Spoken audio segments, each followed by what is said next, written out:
बिस्मिल्लाहिर्रहमानिर्रहीम। अस्सलाम वालेकुम। वज़ाइफ मीडिया के प्यारे दोस्तों, मेरे प्यारे दोस्तों, मैं उम्मीद करता हूँ कि आप सब खैरियत से होंगे और अल्लाह रब्बुल इज़्ज़त की रहमतें बरकतें समेटने में मशगूल होंगे। प्यारे दोस्तों, आज एक बड़ा ही खूबसूरत, आसान और बहुत ही ज़्यादा मुजरब वजीफ़ा आप लोगों की खिदमत में पेश करने जा रहे हैं। प्यारे दोस्तों, ये वजीफ़ा है माह शोबान के चाँद का वजीफ़ा। प्यारे दोस्तों, हर एक मुबारक महीने की तरह माह शोबान की भी अपनी अपनी फ़जीलतें और बरक़ात हैं। आज हम आपको एक ऐसा वजीफ़ा बताएंगे जो कि आपने माह शोबान का चाँद देखते हुए करना है। प्यारे दोस्तों, ये ऐसा अमल है कि दुआ के लिए जब भी हाथ उठाए जाएंगे, अल्लाह रब्बुल इज़्ज़त आपके हाथ खाली नहीं लौटाएगा। रिज़्क़ मांगोगे रिज़्क़ मिलेगा, मुश्किलातों का हल मांगोगे मुश्किलातें दूर हो जाएंगी, परेशानियों का ख़ात्मा चाहते हो परेशानियां ख़ात्मा हो जाएंगी, और अगर कोई बड़ी से बड़ी दिल की हाजत है जो कि पूरी नहीं हो रही, तो यकीन करें ये आपके पास एक निहायती आसान और मुजरब वजीफ़ा है और आपके पास एक बहुत बड़ा मौका है। इस मौके से आपने ज़रूर फ़ायदा उठाना है। तो मेरे प्यारे दोस्तों, इससे पहले कि वीडियो का बाकायदगी से आगाज़ करें और आपको आज के इस वजीफ़े की तरफ ले जाएं, आप सब ने मेहमानों से दरख्वास्त है कि हमारे इस चैनल को सब्सक्राइब कर लें और बेल के आइकन को भी दबा दें ताकि आने वाली वीडियोज़ आप तक बआसानी पहुँच सकें। प्यारे दोस्तों, माह शोबान की चंद फ़जीलतें आपके सामने रखना चाहूँगा ताकि आपको इस माह मुबारक की फ़जीलत का अंदाज़ा हो सके। हज़रत उसामा बिन ज़ैद रज़ियल्लाहु अन्हु से मरवी है कि हुज़ूर नबी करीम सल्लल्लाहु अलैहि वसल्लम ने इरशाद फरमाया, शोबान का महीना रजब और रमज़ान के दरमियान का महीना है। यानी जो शोबान का महीना है वो रजब और रमज़ान के दरमियान का महीना है। लोग इसकी फ़जीलत से गाफिल हैं, हालांकि इस महीने में बंदों के एमाल परवरदिगार आलम की जानिब उठाए जाते हैं। यानी ये वो मुबारक महीना है कि हमारे जितने भी एमाल हैं अपनी ज़िंदगी में, वो सब अल्लाह के बारगाह में दर्ज होते हैं कि इसने इतने गुनाह किए और इसने इतने नेकी के अमल किए। वो सारे ही एमाल हमारे, चाहे वो गुनाह हो चाहे वो नेकियां हों, वो अल्लाह के पास दर्ज हो जाती हैं।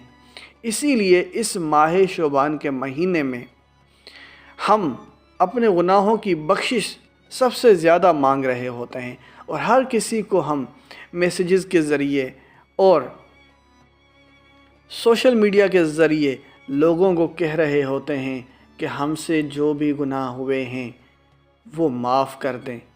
प्यारे दोस्तों, इसी वजह से इस माह मुबारक को बड़ी फ़जीलत हासिल है। प्यारे दोस्तों, मज़ीद इस हदीस के बारे में पढ़ते हैं तो लिहाजा मैं इस बात को पसंद करता हूँ, हदीस में फरमाया गया है, लिहाजा मैं इस बात को पसंद करता हूँ कि मेरे एमाल जब बारगाह इलाही में इस हाल में पेश हों कि मैं रोज़े की हालत में हूँ। अब यहाँ से ये भी मालूम होता है कि इस माह मुबारक में रोज़ा रखना भी बहुत बड़ी फ़जीलत का अमल है, क्योंकि फरमाया गया है कि हज़रत उसामा बिन ज़ैद रज़ियल्लाहु अन्हु फरमा रहे हैं कि हुज़ूर नबी करीम सल्लल्लाहु अलैहि वसल्लम ने फरमाया कि जब मेरे एमाल अल्लाह के पास हों, बारगाह इलाही में हों, तो मैं रोज़े की हालत में हूँ। प्यारे दोस्तों, इससे बढ़कर और क्या फ़जीलत हो सकती है कि एक आप इस माह मुबारक में रोज़ा रखें और दूसरा इस माह मुबारक में अपने गुनाहों की जितनी बख्शिश मांग सकते हैं, अल्लाह रब्बुल इज़्ज़त से अपने गुनाहों की बख्शिश लाजमी मांगें। प्यारे दोस्तों, अब आपके सामने वो वजीफ़ा पेश करने जा रहे हैं जो कि आपने शोबान के चाँद को देखते हुए करना है। अब ये ज़रूरी नहीं है कि चाँद आप अपनी आँखों से देखें, बल्कि अगर आपको ये कन्फर्म हो जाए, آپ کو اس چیز کی تصدیق ہو جائے کہ چاند نظر آ چکا ہے تو آپ نے یہ وظیفہ شروع کر دینا ہے۔ لیکن اگر آپ اپنی آنکھوں سے چاند دیکھتے ہیں تو زیادہ بہتر ہے، لیکن اگر نہیں دکھ رہا تو آپ ویسے بھی یہ وظیفہ شروع کر سکتے ہیں۔ اچھا، جیسے ہی آپ کو چاند نظر آ جائے شعبان کا، 2 رکعت نماز نوافل حاجت کی نیت سے ادا کر لیں اور اللہ سے رو رو کر گڑ گڑا کر اپنے گناہوں کی سب سے پہلے بخشش مانگے، اور پھر آپ 11 بار درود پاک پڑھیں گے۔ 11 بار درود پاک پڑھ لینے کے بعد پھر آپ نے پڑھنا ہے لا الہ الا اللہ، لا الہ الا اللہ۔ پیارے دوستو، یہ کوئی عام کلمات نہیں ہیں، اس کا ذکر ایک حدیث میں آتا ہے کہ حضرت موسیٰ علیہ السلام نے اللہ سے درخواست کی کہ یا اللہ مجھے ایسے کلمات سے نواز کہ جب بھی پڑھوں تیری مدد مجھے حاصل ہو جائے۔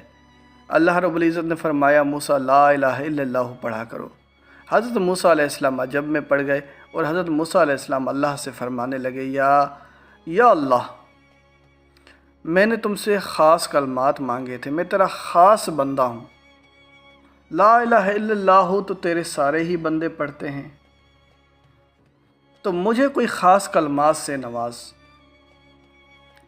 تو اللہ رب العزت کی طرف سے جواب سن لیں۔ اللہ رب العزت نے فرمایا موسیٰ تم کوئی ان کو معمولی کلمات سمجھتے ہو، اگر میزان میں پلڑے میں ایک طرف میں 7 زمینیں اور 7 آسمان رکھ دوں، دوسری طرف میں لا الہ الا اللہ رکھ دوں تو لا الہ الا اللہ کا پلڑا بھاری ہو جائے گا۔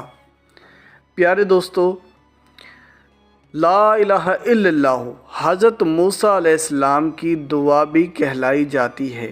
لا الہ الا اللہ کوئی عام کلمات نہیں ہیں کہ پڑھنے والے کی تقدیر بدل جاتی ہے، بس شرط یہ ہے کہ اللہ کے اس پاک کلمات کو عاجزی اور پورے ایمان اور یقین کے ساتھ پڑھا جائے، انشاءاللہ فائدہ اس کا یقینی ہوگا۔ پیارے دوستو، اب وظیفہ کیا تھا کہ آپ نے 11 بار درود پاک پڑھنا تھا۔ لا الہ الا اللہ آپ نے 130 بار پڑھنا ہے، اور آخر میں پھر آپ نے 11 بار درود پاک پڑھ لینا ہے۔ تو جیسے ہی آپ کو شعبان کا چاند دکھے، آپ نے 2 رکعت نوافل حاجت کی نیت سے ادا کرنے ہیں، پھر 11 بار درود پاک پڑھنا ہے، پھر آپ نے 130 بار لا الہ الا اللہ پڑھنا ہے، اور آخر میں پھر 11 بار درود پاک پڑھ لینا ہے، اور پھر اپنے جائز حاجت کے لیے اللہ سے دعا کرنی ہے۔ انشاءاللہ بڑی سے بڑی حاجت اللہ کی بارگاہ میں پوری ہو جائے گی۔